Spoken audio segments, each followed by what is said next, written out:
देखिए भगवान क्या करें, जो कोई भी मुझे संशय रहित होकर पुरुषोत्तम भगवान के रूप में जानता है वह सब कुछ जानने वाला है। पहले तो भगवान क्या करें कि वो सब कुछ जानने वाला है। और दूसरा, अतएव हे भरत पुत्र, वह व्यक्ति मेरी पूर्ण भक्ति में रत होता है। किस में रत होता है? पूर्ण भक्ति। इसका मतलब वो किस में लग जाता है? प्रभु जी कृष्ण भावनामृत में लग जाता है 24 घंटे। इसका मतलब अगर हम 24 घंटे कृष्ण भावनामृत के कार्यों में हमने अपने आप को नहीं लगाया होगा, कृष्ण भावना भावित नहीं है, अगर हम 24 घंटे कृष्ण की भावना से ओतप्रोत नहीं है, हम 24 घंटे भले ही हम कहीं भी हों, किसी भी जगह स्थित हों, परंतु अगर हम 24 घंटे कृष्ण की भावना से ओतप्रोत नहीं है, तो इसका मतलब क्या हुआ? भगवान को हमने तत्व से नहीं समझा। ये तो यही बता रहा है श्लोक। मैं तो श्लोक रख दिया आपके सामने। और देखिए आप, प्रभु जी ये श्लोक बोलते हैं, 20वें श्लोक में भगवान ये भी कहते हैं, हे अनग, ये वैदिक शास्त्रों का सर्वाधिक गुप्त अंश है। ये क्या है? सर्वाधिक गुप्त अंश है, जिसे मैंने अब प्रकट किया है। जो कोई इसे समझता है वो बुद्धिमान हो जाएगा और उसके प्रयास पूर्ण होंगे। इसका मतलब किसको किसको समझना है? कि कृष्ण ही पुरुषोत्तम है, परम भगवान है, और उनकी पूर्ण भक्ति में लग जाना है, अहेतु की ओर अप्रतिहता। भगवान श्री कृष्ण की अनन्य भक्ति के पथ को पकड़ लेना है। कहने का मतलब, मन मना भव मद भक्तो मध्याजी माम नमस्कुरु, जैसा कि भगवान ने कहा है, सर्वधर्मान् परित्यज्य माम एकम शरणम व्रज। भगवान की पूरी तरीके से शरण ग्रहण करनी होगी। और जैसा भगवान ने कहा है, मन मना भव मद भक्तो मध्याजी माम नमस्कुरु, भगवान ने जो निर्देश दिए इन निर्देशों की पालना करनी होगी। ये बड़ा क्लियर है, ये ध्यान रखिएगा। तो हमें करना क्या पड़ेगा प्रभु जी? इसका मतलब हमें ये करना होगा कि हमें भगवान श्री कृष्ण की शरण ग्रहण करना होगा। और शरण कैसे?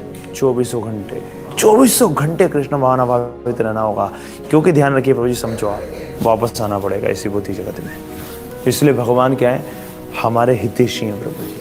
वो नहीं चाहते कि हम इस भौतिक जगत में वापस आएं। इसलिए भगवान हमें क्या बता रहे हैं? कि मेरी शरण में आ जा, मेरा शरणागत बन।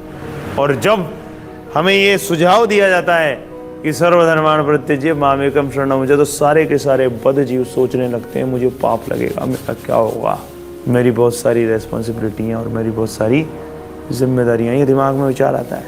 तो भगवान श्री कृष्ण क्या बताते हैं? अहम त्वम सर्व पापेभ्यो। चिंता क्यों कर रहा है? मैं हूं ना। अहम त्वम सर्व पापेभ्यो। और गुरु जी ने ये बता रखा है कि भगवान ने क्या है, इसको छाती ठोक कर इसे इसको कहा है कि चिंता क्यों कर रहा है? मैं हूं ना, तो डर क्यों रहा है? माँ सुच, मत डर, मत झिझक, मत घबरा, ये भगवान स्पष्ट रूप में कहते हैं। परंतु व्यक्ति भगवान की शरण में जा नहीं पाती, क्योंकि उनको क्लियर ही नहीं है। उनको पहले तो तत्व ही क्लियर नहीं है, कृष्ण ही परम भगवान है, इसी में श्रद्धा नहीं है। भगवान के वाक्यों में शरण में क्यों नहीं जाते व्यक्ति? बताइए आप। कारण आप विचार करिए, खुद को देखिए अपने आप को कि क्यों पूरी तरीके से शरणागत नहीं हो पा रहा मैं। उसके पीछे कारण ही है क्योंकि आपको ये भ्रम है, आपको ये डाउट है। आप ये सोचते हैं कि मैं कैसे भी करके जुगाड़ करके, तिकड़मबाजी करके, और इस भौतिक जगत के अंदर से ही मैं क्या है, आनंद निकाल लूंगा। अरे भगवान कह रहे हैं नहीं निकाल सकते। वो सृष्टिकर्ता वो है कि हम है? बताओ आप। वो है। और वो कह रहे हैं कि ये तो दुखों का घर है भाई, ये अपरा प्रकृति है। क्या कह रहे हैं भगवान इसको, इस भौतिक जगत को? ये अपरा प्रकृति है और एक परा प्रकृति भी है। ये भी भगवान बता रहे हैं तुम। और हमें ये भी बता रहे हैं कि हमें कहाँ जाना चाहिए, क्योंकि हम भी परा हैं। हम भी परा है, इसलिए हमें परा प्रकृति में चला जाना चाहिए। परंतु हम हैं परा प्रकृति, परंतु पड़े हुए हैं अपरा प्रकृति के अंदर, और उसके कारण दुनिया भर के कष्ट उठा रहे हैं। और भगवान श्री कृष्ण आकर अपनी विभिन्न लीलाओं का प्रदर्शन करते हैं यहाँ पर। और वो सारा का सारा प्रदर्शन करते किस लिए? हम जैसे बद्ध जीवों को आकृष्ट करने के लिए, हम जैसे जीवों का उद्धार करने के लिए, हम जैसे जीवों को ये बताने के लिए कि निकल यहाँ से, मेरे साथ लीलाओं में सम्मिलित हो और आनंद उठा। परंतु जीव हम जैसे क्या है प्रभु जी? यही संकल्प करके और इस भौतिक जगत के अंदर डेरा डाल रखा है हमने, ये संकल्प रखते हुए कि भले ही भगवान कह रहे होंगे कि ये असुखम है, ये अनित्य है, यहाँ सुख नाम की चीज नहीं है और ये दुखालय में, परंतु मैं निकाल ही लूंगा। ये इस दृढ़ निश्चय पे क्या है प्रभु जी? कायम रहकर, और हम जन्म जन्मांतर से मतलब यहाँ सड़ रहे हैं। और ध्यान रखिएगा, हम जरा से हैं। आध्यात्मिक जगत में जितने जीव हैं उनकी तुलना में अगर भौतिक जगत में जितने भी प्रकार के जो बद्ध जीव हैं, इनकी अगर आप संख्या देखो तो ये नगण्य है, नगण्य, जरा से हैं ये।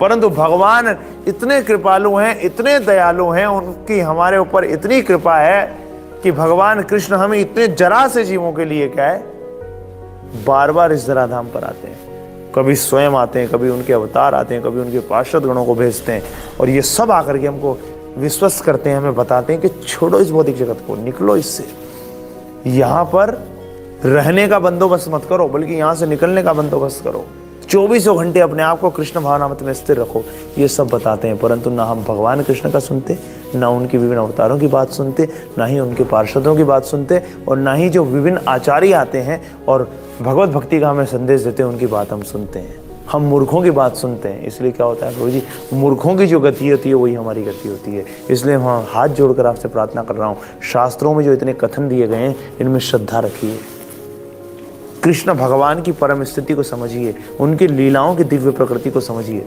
और कृष्ण भक्ति के पथ पर गंभीरता से चलकर अपने जीवन को धन्य बनाइए।